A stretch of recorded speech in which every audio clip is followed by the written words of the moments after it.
Yep. You I don't know if every district council has it, but I know a lot of them have business development officers now. Yeah, I mean, I'd like to see, you know, it would be prudent to do this before, you know, an infrastructure bill gets signed, right? Yeah, If we could do it a few months out. And I mean, what's the risk, especially if we're doing it online over the next few months? What's the risk? Infrastructure bill doesn't happen the way we think it is, or, you know, whatever. But the benefit is if it does, and regardless, any other work that might come aside from that, you know, IPAT members will be ready. no, great. Just the thoughts of a crazy industrial hygienist. Yeah. No, I think you're on track there. I think it's something that needs to be pushed. Because I think a lot of our contractors have been removing it, but never been tested for it. Right. Oh, And I got something to start off after we do our poll questions and attendance. You know, every day I'm going to look, you know, in the news and stuff like that, and see if there's any recent study that I might not have caught when I put the course together. Okay. I found a doozy. Yeah. Bernie, we're looking good on attendance. So good morning, everyone. Good morning. Take a few seconds just to do the poll question. I'll launch it in a second.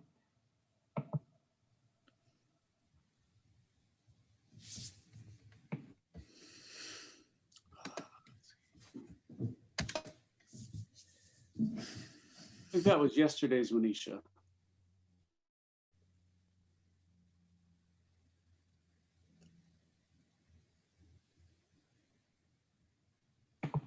Just kidding. 1 second. Okay, it's okay. I know you sent me the right one. So 1 second. 2. it's my fault. I was asking you about Santa.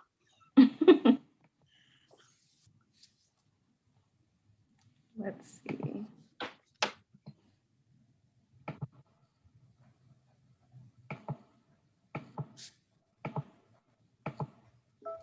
All right, here you go. Yeah, there we go.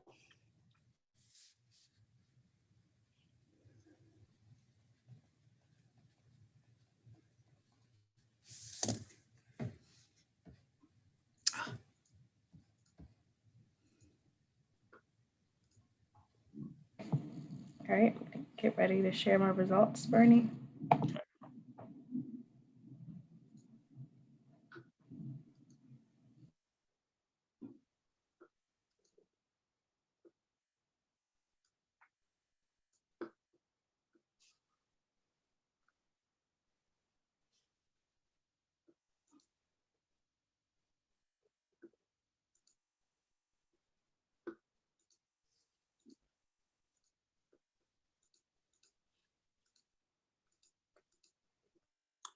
All right.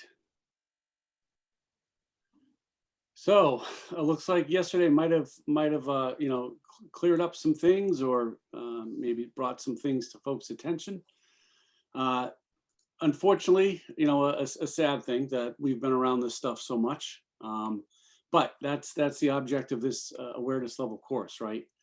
Is to bring this to folks' attention that might not know that it's out there. And again, I can only say that the information is just going to get better, if not yet more bizarre, based on the way that the regulations are, or lack thereof, that we'll get into more tomorrow. But today we're going to do, you know, hazardous toxicology stuff related to PCBs. So with that said, before I get into things, Jim and Wayne, is there anything that you folks would like to bring up or talk about from yesterday? I got nothing. No, Nothing. no, but I sure right. don't. All righty, so we can close out the poll. So with that said, I'm going to go ahead and share my screen, and we'll get right into it. All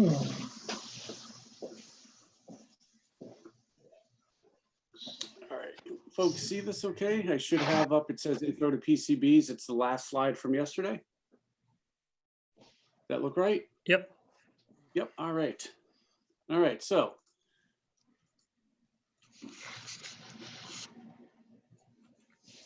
Let's move on to today. So any questions that anybody else has from yesterday? Nothing? All right. So what I wanted to do is I looked at this study. It's a study from Ding-Fai, Hu et al. So it was a number of folks that did this study, and it was published in Environmental Science and Technology in 2010, although the study itself was conducted in 2009. Remember yesterday I said, oh, I wonder if the Plasti Dip spray that my kids are spraying their stuff with has PCBs in it. So I did look that up.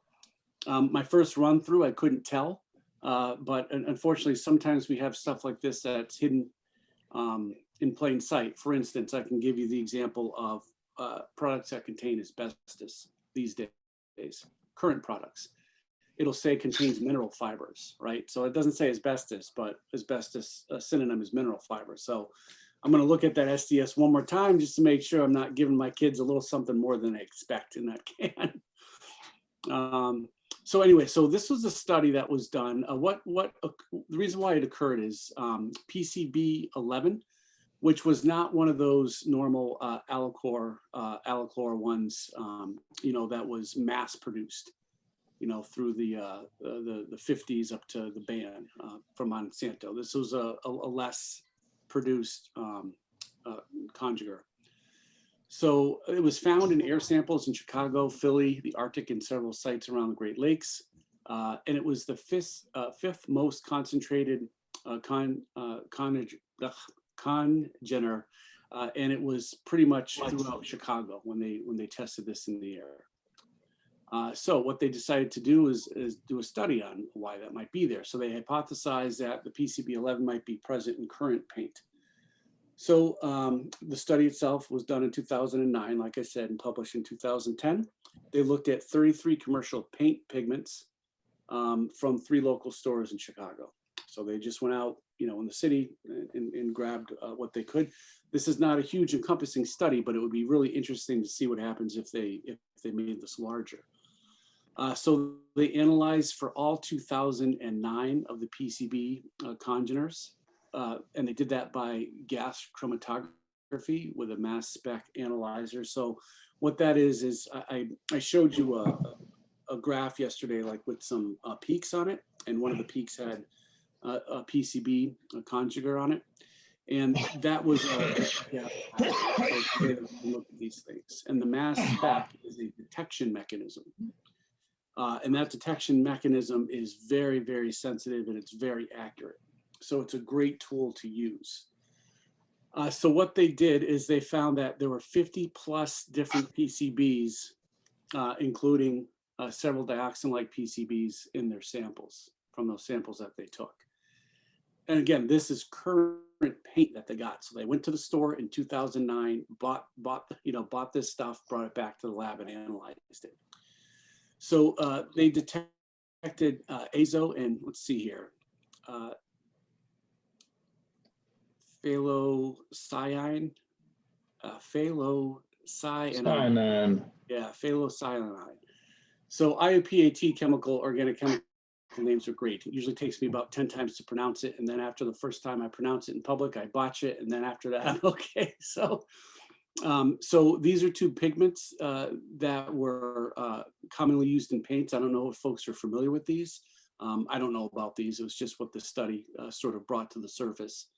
But they also found that these 2 pigments are used in inks, textiles, paper, cosmetics, nice, leather, plastic, food, and other materials. So again, right, we said that these were banned in '79. Why are they still here? Right, they're this toxic. Why are they still here? So it's something to think about. So we've got a couple of different issues here at hand. There's all the historical legacy PCB stuff that's out there, but then there's new stuff. So, and again, is this a good thing? No. Why is this stuff still in the product? It's complicated, but anybody have any comments about this? And again, this was just one study. It was just done in the city of Chicago, for 33 paint pigments from some stores there. But imagine if this was, a larger study. Is one reason, do they just keep it? They say, oh, well, we can use this amount as long as it's under certain PELs. Yeah, so remember yesterday we spoke to that they can still use PCBs if it's at a certain level within paint. I can't remember what the I think it was micrograms per. Well, let me go back and see if here.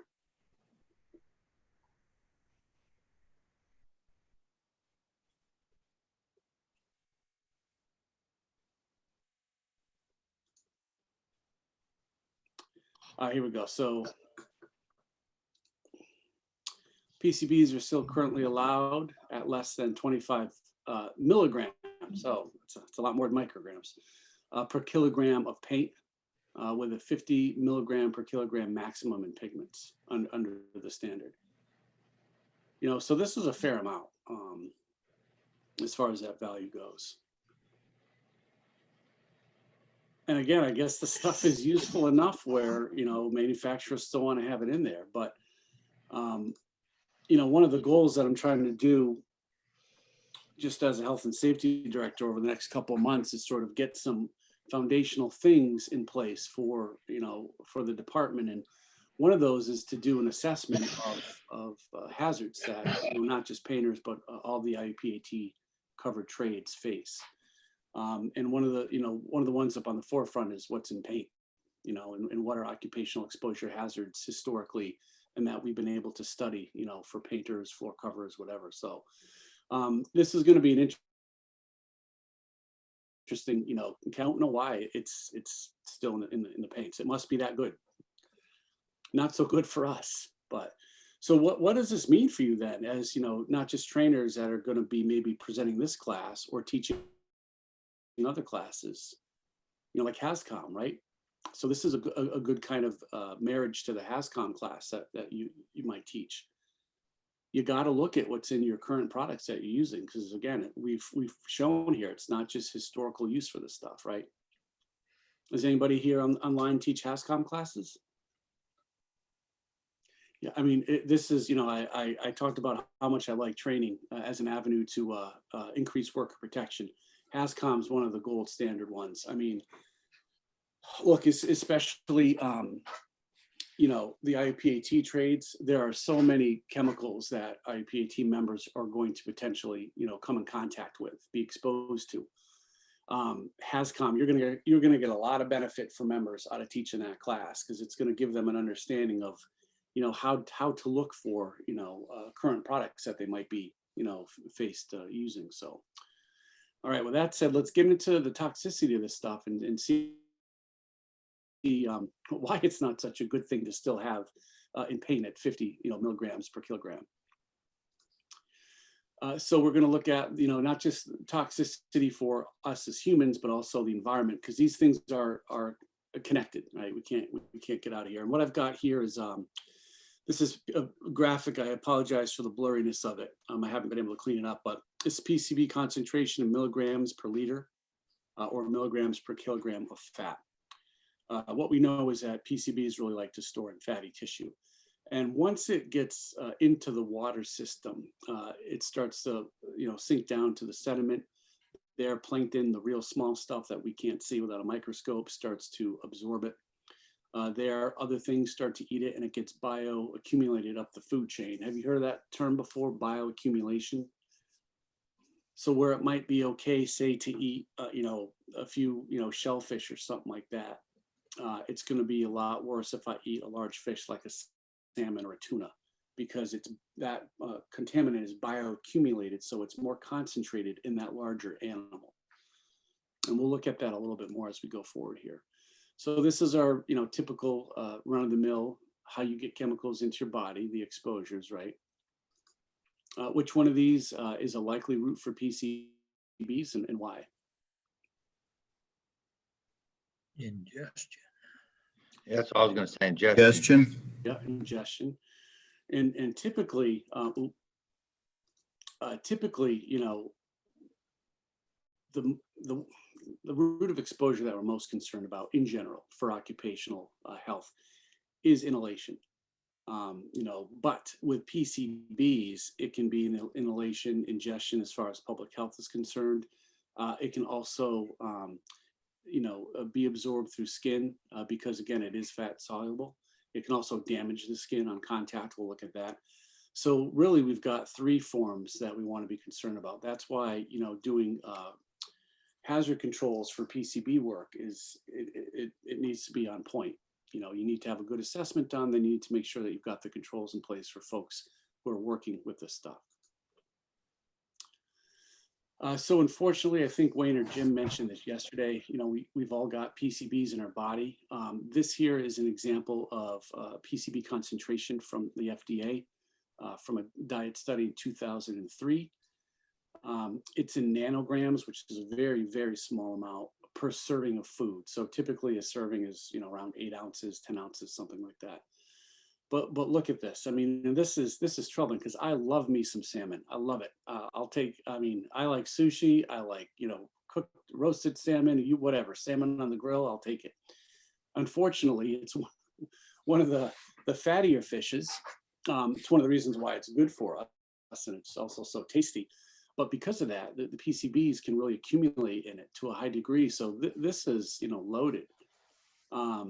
Canned tuna was up there, even vegetables, right? So when things grow, they absorb not just water, but other nutrients and, unfortunately, the opposite of nutrients, right? Harmful chemicals into their system as well. Pancakes, great. Well, let's say the PCBs are in pancakes. So, if you have pancake mix that's, contaminated, there you go. But look at all the other stuff, eggs, English muffins, great. Popcorn, had some of that this weekend. So it's out in our food supply, which is the problem. And the difficult thing is it's harder to eliminate it from things like this. You might have to reduce the amount of food that you eat if you're concerned, things like that. But it's harder to do as far as taking this out of our system through diet. That's why occupationally, we've really got to do a complete job, right? Protecting workers from this stuff, because it is out in the great wide world. It's a toxic to aquatic life. If it does end up getting into the waterways, it can get into stuff that might later find its way onto our dinner table. This is a great example of how this happens. So, it occurs initially through contamination, environmental contamination. And can somebody tell me, in their own words, what contamination is? How would you define contamination? Particulates seeping off onto something where otherwise it wouldn't be present. Yep, I like that. Otherwise, it wouldn't be present. Yep. What else? Polluting something that's clean. What's that? Polluting something that's clean. Yep. I mean, really. Yep. Those are all pretty good. Anybody else want to throw in their 2 cents? You're literally just spreading it around. Yep. Basically.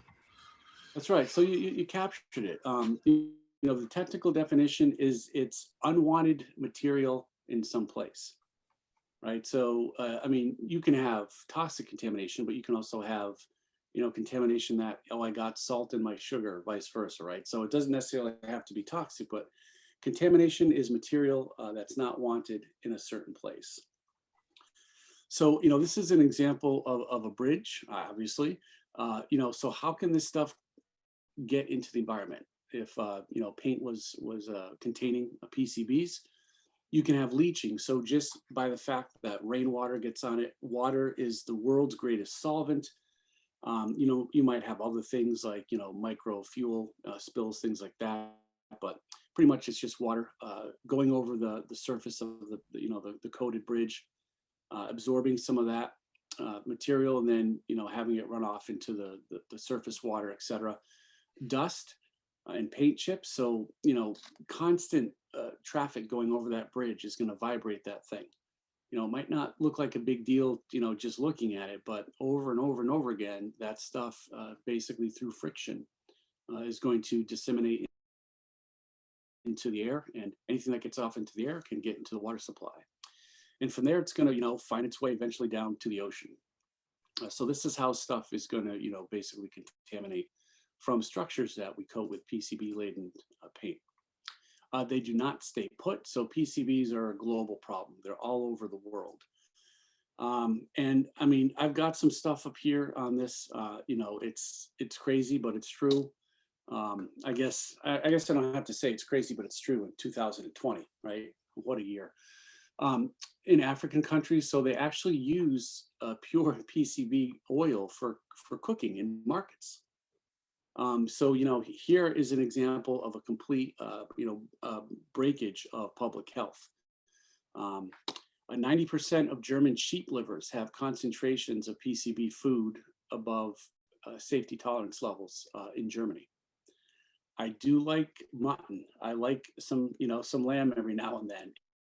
If it's in the liver, it's stored more in the liver, but chances are it's also going to be in the stuff that I would eat, not just in liver. North Korea still produces PCBs. So you can see there's a lot of examples around the globe, you know, not just in the US, but, you know, that have issue with PCBs. So it's everywhere. You know, they have different pathways into the environment. You know, I gave one example from that bridge. It could, oh boy, no. There you go. Could be from runoff, you know, from, rainwater, et cetera, hazardous waste sites. So we're supposed to, you know, only put this stuff and dispose of it in a licensed facility. We'll talk about that more tomorrow, but it doesn't always happen because if you don't know it's in there, you know, you could be, you know, throwing it in a regular landfill. Burning of waste in incinerators. Again, you might not know it's in there and you're going to burn the waste.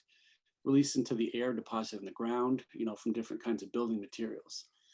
You know, here's an example of a leaking transformer that contained PCB oil. This is modern day United States. That you can, I don't even know if you can see the original color, if the original color of the concrete's there, but this was occurring for a while. Wouldn't you agree? It's not like somebody woke up and said, oh gosh, you know, that transformer station's leaking. You know, my dad growing up through the Depression always used to say, Bernie, if you take care of your stuff, you do a little maintenance, you know, when it's required, you won't have to worry as much. I'd like to say I paid attention to that advice mostly, but not always. You know, every now and then I'd have a car that would slip into 20,000 miles needing an oil change. But, you know, basic preventative maintenance and things like that, you know, schedule is important to help stuff that does contain PCBs, you know, just like with lead containing paint on certain structures, if you leave it in place and try to encapsulate it, you know, you've got to do, preventive maintenance and things. But anyway, so, you know, it occurs. There's a bunch of ways that PCBs can get into the environment. That's why it's great if it's just not there any longer, right? If we can find the stuff and remove it. So, you know, I mentioned this yesterday, you know, the GE plant out in Western Mass, Eastern New York, you know, the Hudson River Valley, that's a huge mess. If you just go ahead and Google PCB Hudson River Valley cleanup, you're going to see it's an ongoing issue. If the stuff is not cleaned, if it's not picked up, it's going to just continue to pollute the environment in our lifetimes. It's not, you know, if we have, say, a pooling of PCBs in some waterway, it's not like it's going to, you know, go before we do. It'll outlast us, and it's going to be an issue for our kids and their grandkids. That's how persistent this stuff is in the environment. You know, this is an example. It's, you know, typically what we have to do if you've got something that settles into the sediment of a water body. It's possible that you can dredge it and leave the water there, but sometimes you actually have to go and dig down. So you've got to find a way to remove the water so you can get workers down there. And it's a big cost. It is not cheap to do something like this. It is hazardous work, but it's a big effort. So, you know, this is sort of another look at what we showed in the first slide to start today. So basically, we don't want this stuff to get into the water, because if it does, it will make its way into our food chain by bioaccumulation. You know, so again, you know, it gets in there, it gets in the sediment. The plankton, the small stuff we can't see, is going to absorb that. And then, you know, the larger animals eat that, so on and so forth. So once we get up to, you know, the salmon, the swordfish, the tuna, things like that, now we have a really large concentrated amount in that fish that we wouldn't have. one of the reasons, by the way, that I like to eat sardines. Not just that they taste good, but at least to me anyway. I know some of you might think I'm crazy, but they're small. So they don't have a lot of bioaccumulated toxins in them, compared to the salmon that I also like.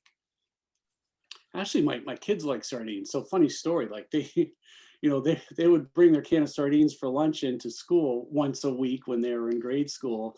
And they're like, boy, Dad, it's really fun to watch everybody move away from me when I open these up.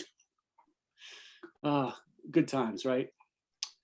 So in some places, you actually can't eat the food. There's warnings. So I don't know how many folks here like to fish.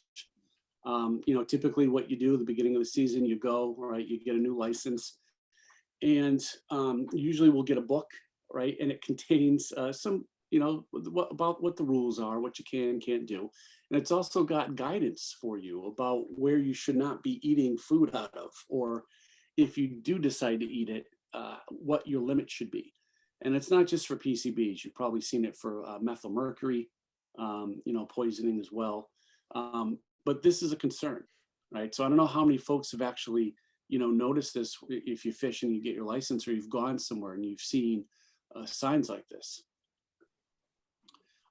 This one here is in Massachusetts. I got this from, but I mean, all throughout New England, I can go and find water bodies in New Hampshire, Vermont, Maine, Connecticut, Mass, Rhode Island. They've all got these postings depending upon which body of water we're talking about.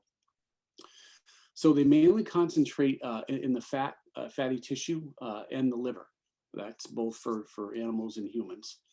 Some of it does get excreted. I taught a toxicology course a little while ago, and every time we get something bad or something good actually in our body, there's a process. It's the metabolic process, metabolism, that our body will either transform it into something else that is either usable, or that it can get it out of our body, or that parent compound, that original material, is going to stay in the body as it is or be excreted. With PCBs, it stores really well in the fat.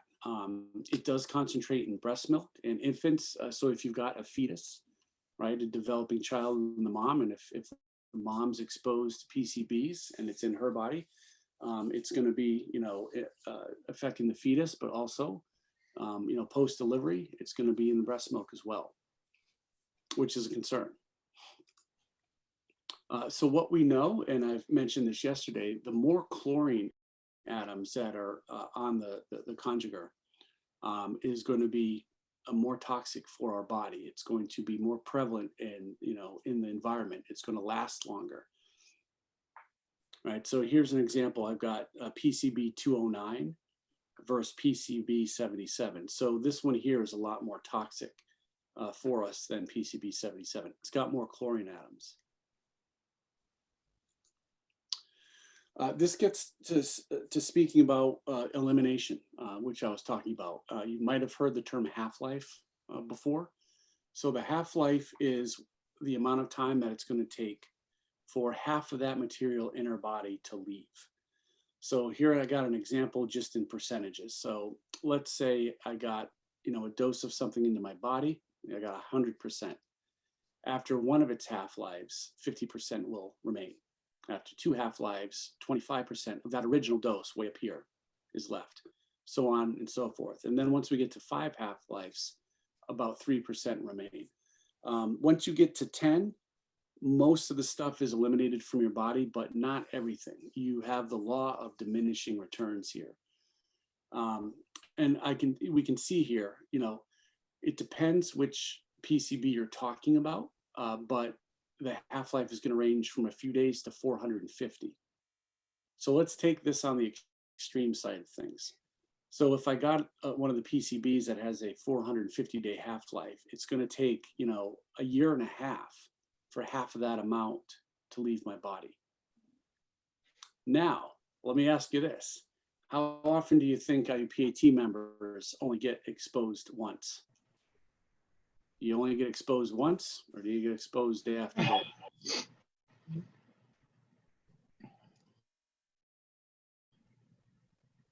what do you think the likelihood of this example is happening to workers Rare, where they only get probably exposed? very rare. Rare, right? Right. Usually it's day after day, right? I mean, if you use paint, the next day and the day after that, and you're getting exposed to it. So, this is an example of just one dose. But the next day, if I get a dose that's equal to the first day, that's going to compound and it's actually going to start to go up in my body.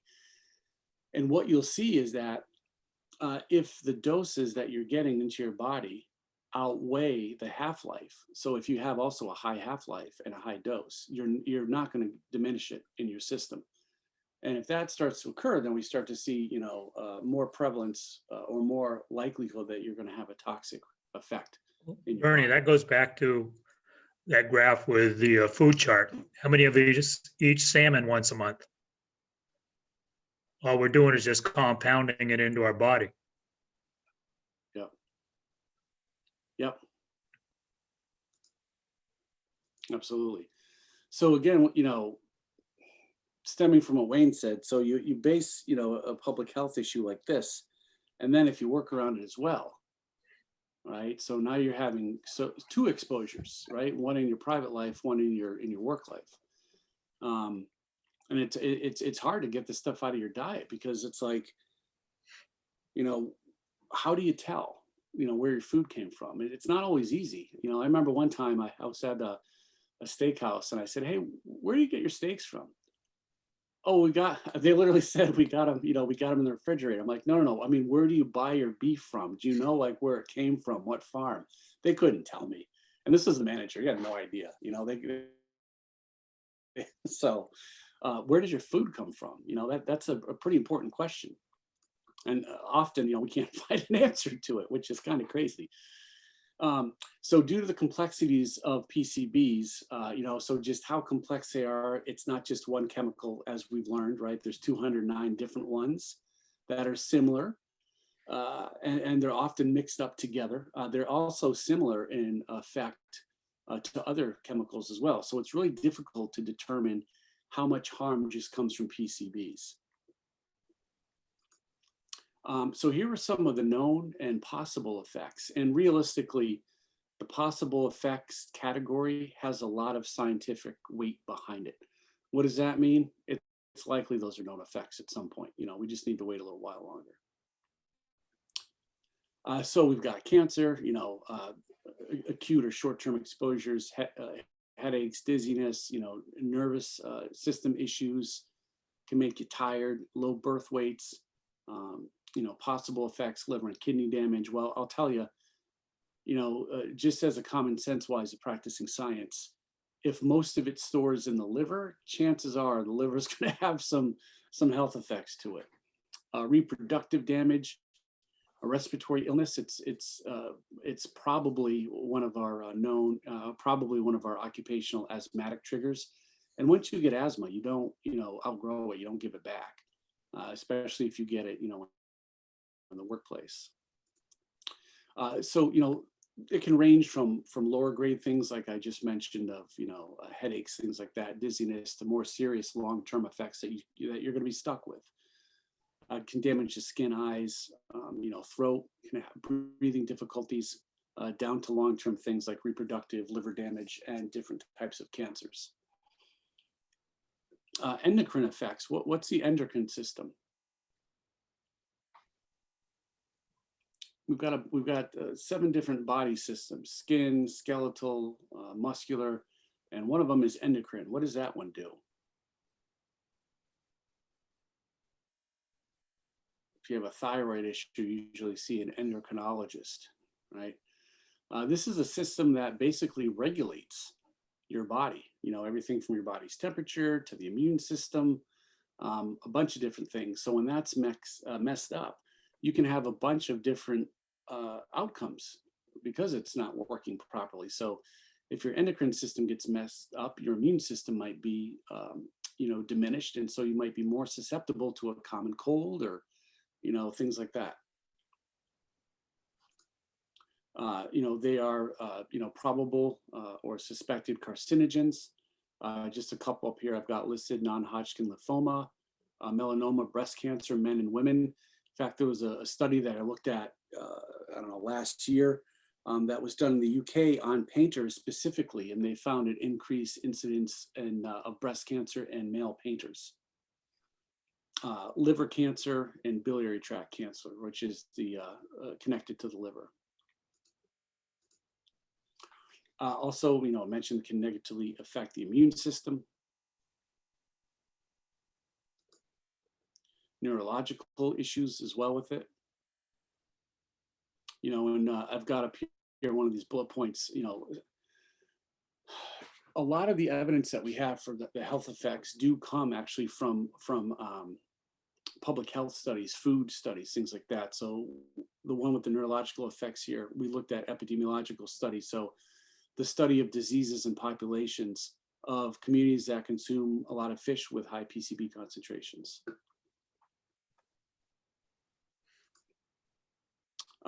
Can also affect, the skin and eyes. Here's an example of chloracne from exposure to an herbicide.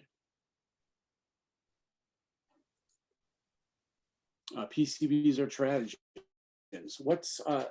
Who can define for me a teratogen? What does that mean?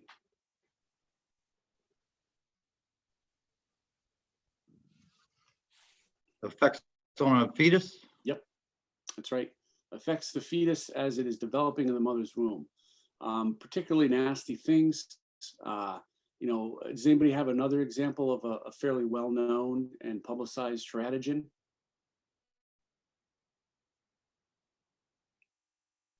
Lead? Lead, yep.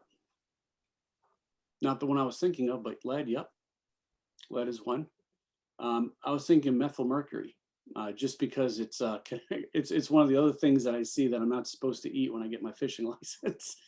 Methyl mercury is a nasty teratogen as well, and it was documented in the Minamata Bay poisoning of the 1950s. So there was a plant that used a catalyst, which is a chemical that helps another chemical reaction. And the catalyst contained methyl mercury. And when they were done with it, when it was spent, they just dumped it in the bay. And, Japan is a very heavily reliance on shellfish and seafood. And so they had some really nasty, teratogenic birth defects, not just in humans, but in dogs and cats. And it was photojournaled. It's pretty striking to look at this, and it's good evidence why we need to keep our backyards clean, and our neighbor's backyard as well. But these things are a teratogen, so just another reason why we don't want to get this stuff into our bodies, into our food supply. So you were saying about keeping our backyards clean, but we want the progress, we want the stuff that comes from these things, but then I don't want to drive down the street and see this crap, pardon me. Right. And, so this is one of our $1 million discussions, right? Unfortunately, good science is slow. Sometimes it's a little fast, but good science is slow.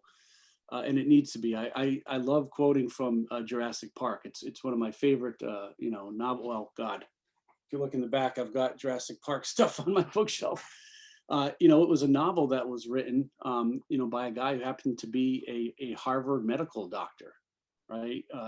Michael Crichton, but he liked writing these great books as well. But anyway, the point of, Jurassic Park is, you mess with science and that leads to messing with nature. You might get something you don't like. So the problem is, folks come up with these chemicals so quickly. We average, multiple new chemical discoveries a day around the world. We're up to, I don't know, it's 14, 15, 16 billion known and registered chemicals. We produce and use about 100,000 of those in bulk, in society. And guess how many of those we know about as far as what their health effects are or environmental effects. So let's just take the 100,000 plus that we use every day. What percentage do you think we know about as far as how they harm us? I'd say a very low percentage, 5, 10. 5%? Yeah. So I heard 5, 10, about 10%. So we know fairly well the toxic outcomes of about 10% of what we use today. So kind of leads to the fact that we might be guinea pigs, right? Not just as workers, but in our home life. In the EU, they have a new system called, oh gosh, I can't remember the title. It was one of the REACH, REACH. I can't remember what the acronym stands for, but basically what REACH is they require the developer and manufacturer of a chemical to be able to investigate and list the human health effects and environmental health effects before they can bring it and sell it, right? It's not that way here, in the US. I'm not sure with Canada, but here basically, let's get that chemical out the door, let's make some money, and then all of a sudden you see, a cancer cluster happen, right? So it's tricky. We do things here after the fact.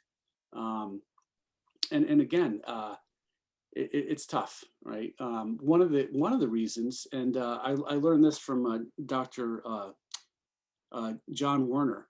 He used to be a chemistry professor at UMass Lowell, and he was the one who coined the 12 principles of green chemistry. You might have heard of this term, green chemistry. And EPA ended up adopting them. And so, Werner got into green chemistry because he had an infant child that got significantly ill by chewing on the plastic railing, I think he said, in the crib. And he was a patent chemist. He, besides teaching, he did, lots of discovery and patenting of chemicals. And he said to himself, I did this, I was a part of this. And so, he ended up going down this track of prudent and judicious development, creation, and use of chemistry. And I've seen him speak a couple times, and he said, look, you've got to have end users in the development process. You've got to have people from the public that are going to use it, workers who are going to use it, because the typical process for developing chemicals is you got a couple chemists and engineers sitting together, right? And there's a lot of outcome when you do something. So that it's a really good, statement that you made. And yeah, I mean, we'd like to have the progress, but unfortunately, we don't want to have the negative stuff that comes with that as well. And there is a better way to do it, and it is collaborative, and it's not speed and greed way of doing it, right? We got to come up with a better method, and certainly including that, workers in that process is important. Any other comments or questions? Yeah, Bernie, I just looked up that, what are you talking about, REACH? And REACH, it's yeah. registration, evaluation, authorization, and restriction of chemicals. Thank you. You can see why that one slips my mind every time. Oh boy, maybe I'm going to get a second job coming up with easier to remember acronyms. Yeah, so in the title though, you can see what's born out of that. I mean, it's pretty good. It's basically putting the responsibility on the chemical developers and manufacturers to let us know what this stuff is going to do, besides making a wall look pretty or helping the car run better. They got to tell us how is it going to affect us negatively as well. Thanks, Neil. I appreciate that. Any other comments or questions?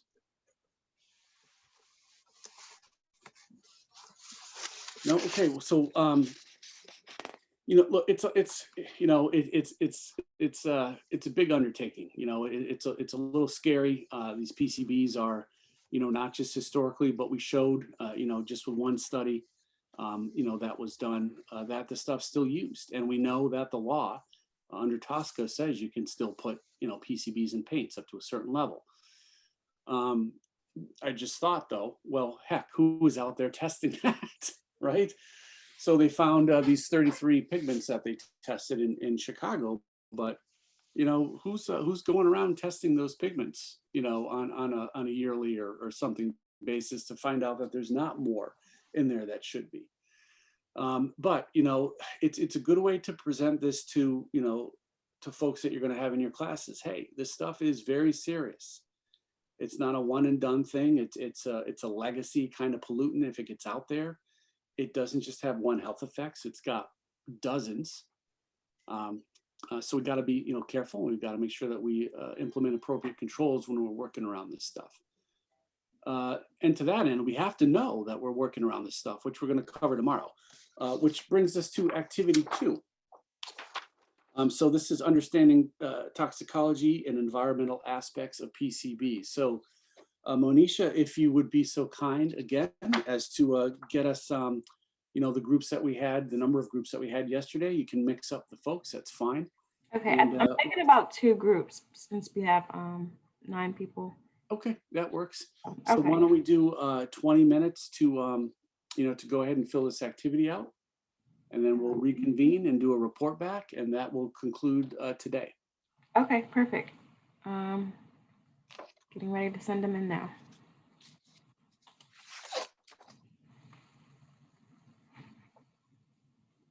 Again, if we were, face to face or something like that, I would hand, this out to every group, give them the allotted time for it. The more groups you have, the longer it will take. If you're at an issue like that, you can bend more towards the full small group activity method where you can say, look, table 1 and 2 answer questions 1, table 1 answer questions 1 and 2, table 2, please do the next couple of questions, etc. So you can split up that way if you've got a big class, if you're, pressed for time, those kinds of things. But so let's go through. We'll just go through these questions and, somebody shout out an answer, or should I say zoom out an answer? Oh, yeah, terrible jokes. All right, number 1, true or false? We all have some level of PCBs in our body. True. True. Unfortunately, that is true. Where are you most likely to be exposed to PCBs as a worker? And then how about the general public? Electrical equipment, paint, Yep, paint. general public, food, water. Yep, food, water supply, good. Discuss and list 3 acute and 3 chronic effects of PCBs. Acute, I got stomach pain, weight loss, vomiting, chronic cancer, reproductive issues, and liver damage. Yes. Well, you don't have any good news, do you? Anybody else have anything different?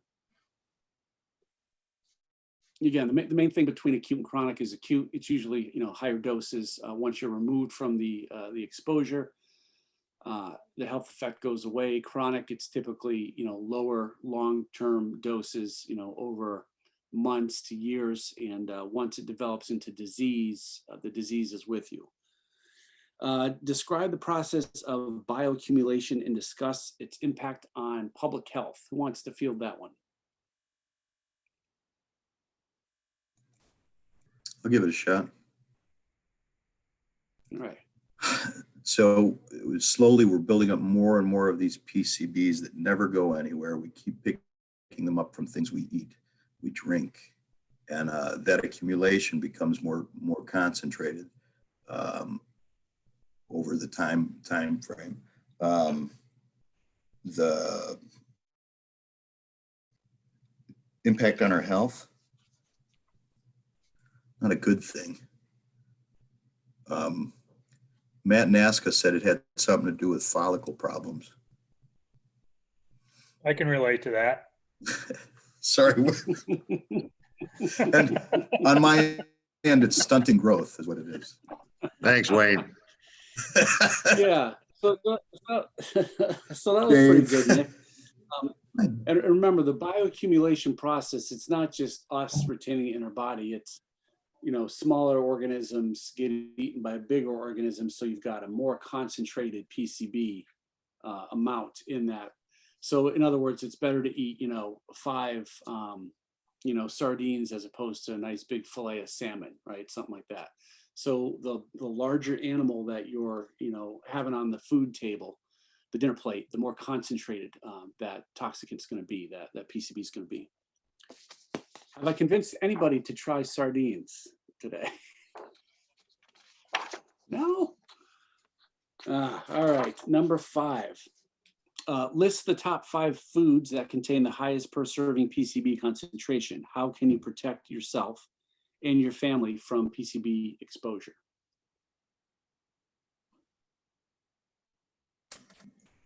Salmon, tuna, veggies, chicken breast. Yep, perfect. And that was from the But it's slide. safest to eat brown gravy and biscuits, so I guess we're all right there. Except then you'd be increasing probably a risk of heart disease. Did you see COVID took over heart disease as the leading cause of death in the US this year? Good times. Bernie, don't you have any damn good news? Well, yeah, actually, at the end of the week, at the end of the class, we're going to talk about how to control these hazards. So that's the good news day. So, you know, bring your boat drinks on Thursday. Good. So how can you, protect yourself and your family from PCB exposure? What do you think would be a reasonable avenue? I put something as simple as just knowing where your food's coming from. Yeah, and believe it or not, that's not a lot of people know. I remember I was watching, I can't remember what documentary it was, but it was talking to school-aged kids, in underdeveloped educational systems in the US. And they're asking, do you know where a hamburger comes from? And they didn't realize it came from a cow. So I mean, there is a significant educational breakdown of in the general public, where do we get our food? Strangely seeing in- delicious patty. You mean, What I'm seeing in my area is a resurgence of the, small town butcher. We go to a place kind of out in the country, and they'll tell you where they bought their cows from. Yep. you mean Yeah. buffalo wings don't actually come from buffaloes? Only the great ones. Well, that's strange, because I swear I saw a buffalo flying just the other day. Yeah, I mean, there's a farm and the butcher shop's right there on the farm. If you want to know where the cows are coming from, you just kind of look across the porch and you see the cows outside. So, This brings me up to something, a memory I've had. My younger days, as I was graduating from college, I told my wife, I said, I came up with a great idea for a restaurant, because I'm a connoisseur of fried chicken. I like fried chicken, and I can evaluate it like some people evaluate red wine. My thought was, the title of my restaurant would be called Pick and Lick Chicken.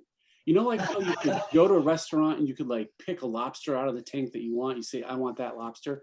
Well, I thought patrons could go in the back and pick out a live chicken that they wanted to have me deep fry. But my wife thought that nobody would really come except me. So anyway, Pick and Lick Chicken. If anybody wants to try it, feel free. The idea is yours. Mi casa, su casa. All right. And to think you just thought I practiced industrial hygiene, huh? All right.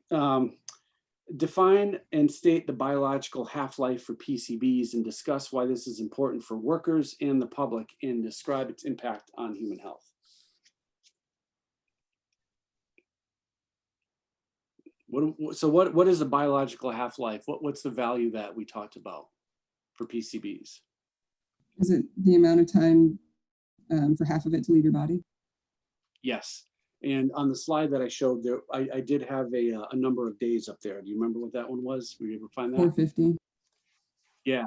So a few days up to 450, depending upon, the mixture of the conjugates, et cetera. So it's not exact, but so what effect does that have, do you think, then on workers' health and the public health? Because 450 is a long time. Well, if you're constantly exposed, you'll never really reach that half-life. You'll constantly re-expose and keep adding up the days that it would take to get to that. That's right. And at some point we develop an unhealthy or toxic body burden, which is the amount of any chemical that you have in your body at any given time, a body burden.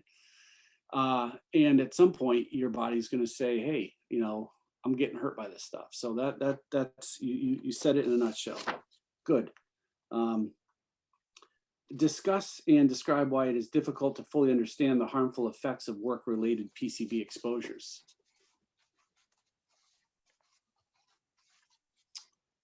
Wants to take a stab at that one. I think overall it's just lack of understanding, lack of knowledge. Yeah. This is type of stuff that not everyone is going to be familiar with or understand completely. Right. And this question would be a little, you could probably give it a more robust answer after tomorrow's class when we look at the regulations and the requirements of PCBs. So can you ask that question tomorrow again? Sure, we can do that. And again, you can see, we have these questions here. They're not just, yes or no answers. They're questions where we want the participants to really get into the material and think about it, because it would be nice if we could make some workplace change, from the ground floor up, right? Again, PCBs are confusing. It's in a lot of stuff. It's in the environment, it's in our food, it's in a lot of work products that we have, multiple health effects, and most people who are out there doing whatever job it is don't know what PCBs are. Dan Penske Jr., when he was helping us kind of bring this stuff into the FIF after Wayne, Jim and I, completed the material, he said, oh, I wasn't really sure what PCBs were. So I put PCBs in Google and it said printed circuit boards, right? So no, that's not the PCBs we're talking about. So we got to educate folks, and this is a nice place to start. True or false? Once PCBs are released into the environment, they will break down into harmless chemical products. False. No, yeah, we know that's false. They stay around. List 2 PCB exposure pathways and describe how they can contribute to PCB worker and general public exposures. So what's an exposure pathway? Inhalation, Yeah, inhalation's one, yeah. ingestion, And ingestion, yeah. And how do those contribute to worker and general public health exposures?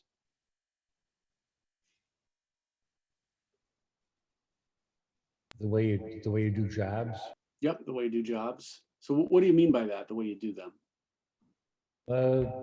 Stuff you have to do to make sure that you're keeping it down. Like with lead, you'd have to use water, something like that to keep it down.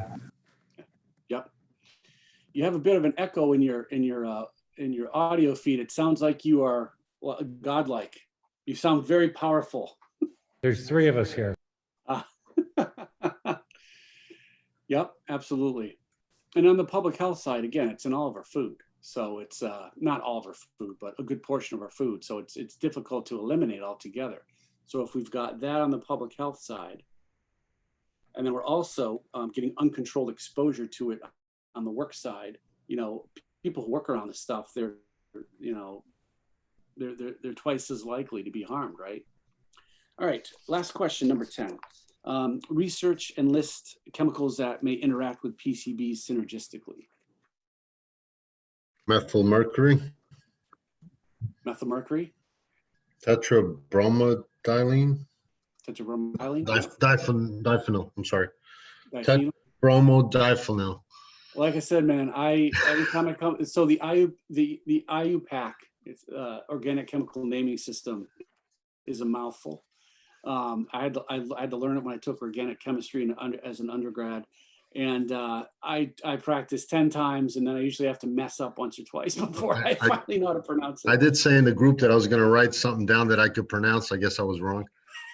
But see, you like to challenge yourself, huh? I give you a slow clap. Well done. All right, everybody. That's the end of this activity. Again, we have a lot of stuff in this module. We went through it at a fairly good clip. We're at 11:20, so it took us about an hour and 20 minutes. I can tell you now, I am a lot slower, talking in a face-to-face format because there's more interaction. You know what I mean? It is harder on Zoom, but with that said, this should get you through just about in 2 hours, even if you had a full class of 20 students. Any comments or questions about what we did today or what we looked at today? One thing I talked about in our group is that it's got to be really hard to know what's being caused by the PCBs because we're exposed to so many other things at work. How do they narrow this down and know that certain effects are being caused by PCBs? Good question. So we've got two ways we can do things. We can use animal studies, or we can use epidemiologic studies, which is the study of disease within populations. You probably heard epidemiologists said a number of times, because every state is now employing one, and they're usually on camera somehow to talk about COVID-19.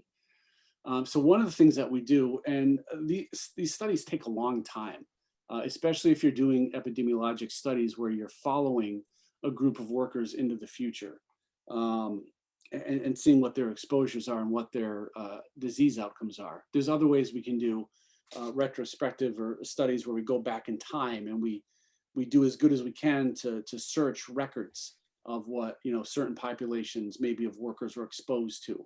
And that's a real good history hunt right there. It's like a Scooby-Doo ×2. And they try to pull all that exposure data together, and then they see what happened within those populations.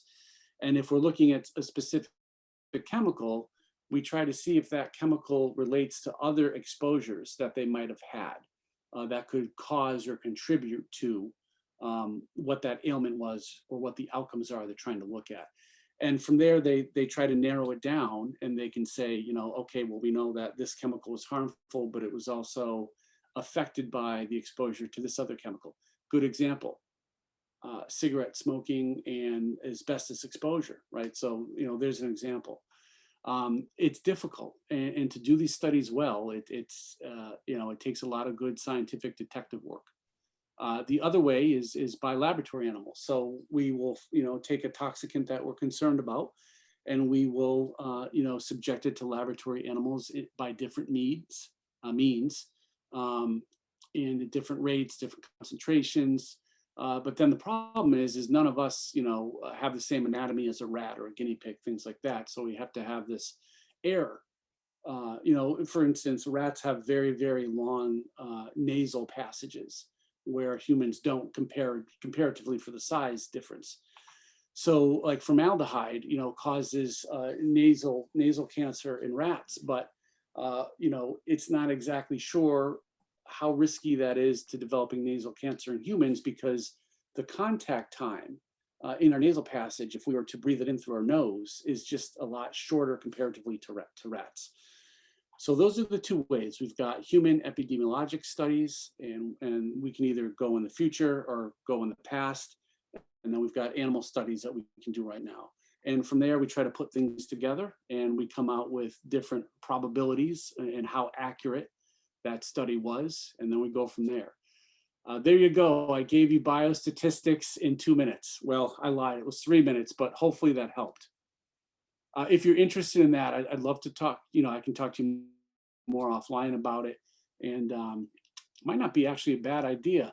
Monisha, note to self, or note to Bernie. Maybe we could do a scientific studies class at some point in the towards the spring or something like that, where we do Okay, cool. a short module on how to come up with all this info. I think that sounds like I think that would be good, because we always get the questions when we're looking at SDS sheets, and you see rats or rabbits, and you see these numbers next to them. It'd be nice to be able to explain what those numbers mean. Yeah, absolutely. And there's the law of large numbers. So you might have a study that was done well, but it had a very small population that it looked at, like 10 people. Well, did you just by chance get unlucky and you got 10 people that didn't show you something, or that they did show you something? If you had a study that was 1,000 people, that would be better. If you had one that was 100,000 people, that would be better. You can also have very large studies with lots of study subjects that were terribly set up and done. So just because you use 200,000 people, you had a junk process, so your results are meaningless.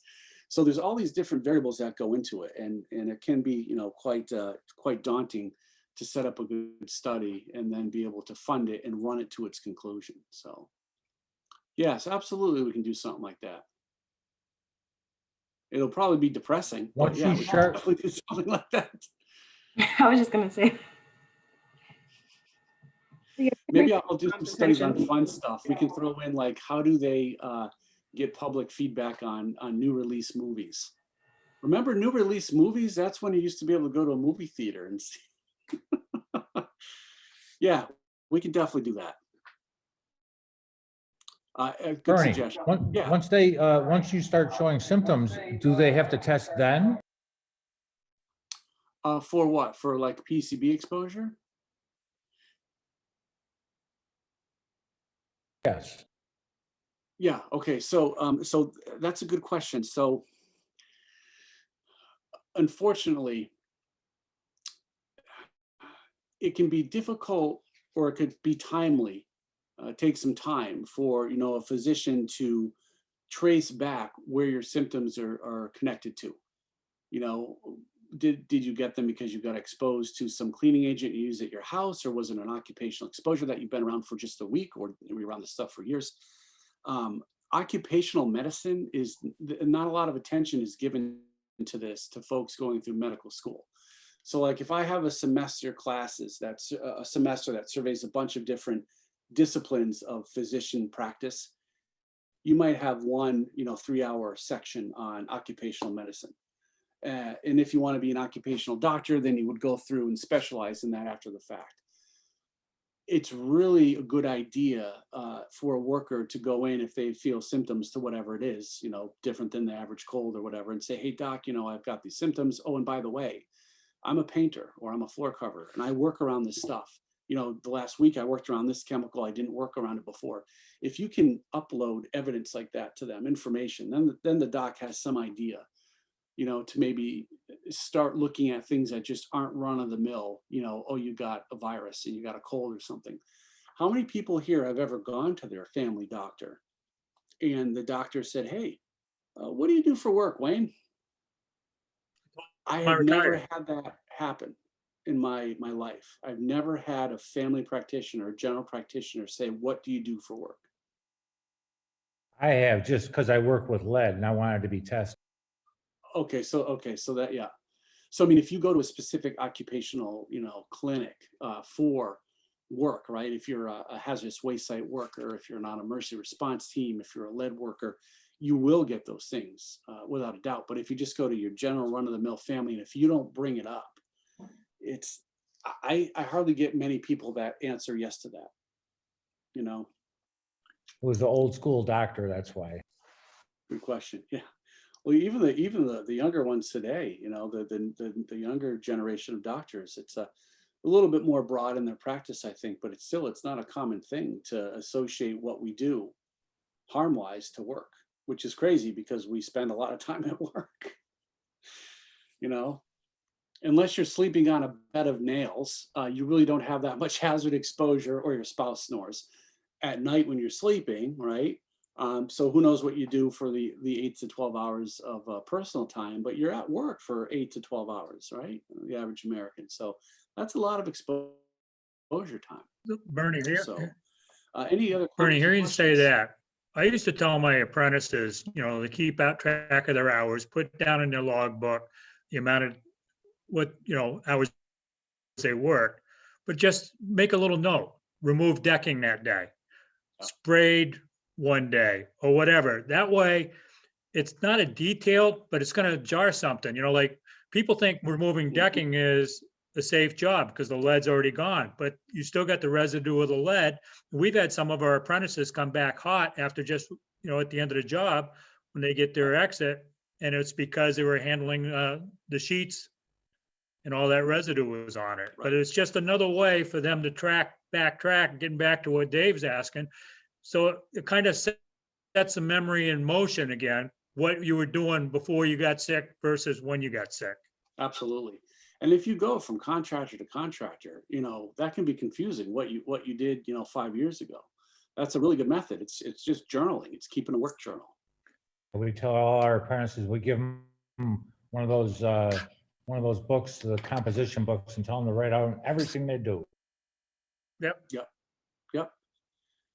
And again, I always give the analogy of firefighting. A trained firefighter will go into a burning building with an evaluation of that situation, and they're not necessarily going to be afraid, but they're going to be confident in their skills to be able to control it, avoid suffering harm from that danger, because they've got the training, they've got controls in place, they've got standard operating procedures. You can work around risk. But the goal is to reduce the risk as low as possible, through elimination, engineering controls, down to PPE or hierarchy of controls. And then what you're left with, you have to be comfortable with as a worker, working around that risk. Now, ideally, we should have no risk, right? But we know that that's just not true. Look, if you're painting on a bridge, right, there is a fall risk. Hopefully, it is reduced as close to zero as possible through, a fall protection program, through, fall arrest systems, all this other stuff. But it's not eliminated. There's still some risk there, but people feel comfortable enough to accept it because they've got, a reduced risk. And then the other thing that comes with that, if you're asking workers to do any kind of risk, you need to be compensated for it fairly. But that gets into a whole nother philosophical discussion, which I don't agree with, asking a worker to assume risk for payment. We should never have to make a living by assuming risk. It's just not just. It's not a just thing to do, right? Anyway, wow, we're having a good conversation here today. I almost forgot about PCBs. Any other comments or questions before we sign off today? And tomorrow we're going to start off with regulations or lack thereof, and guidance and things like that.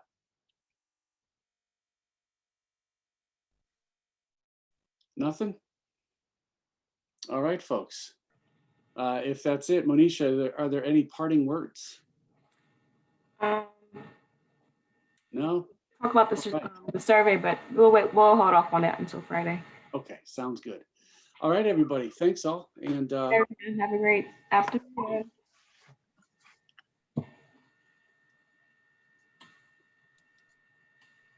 Thank you.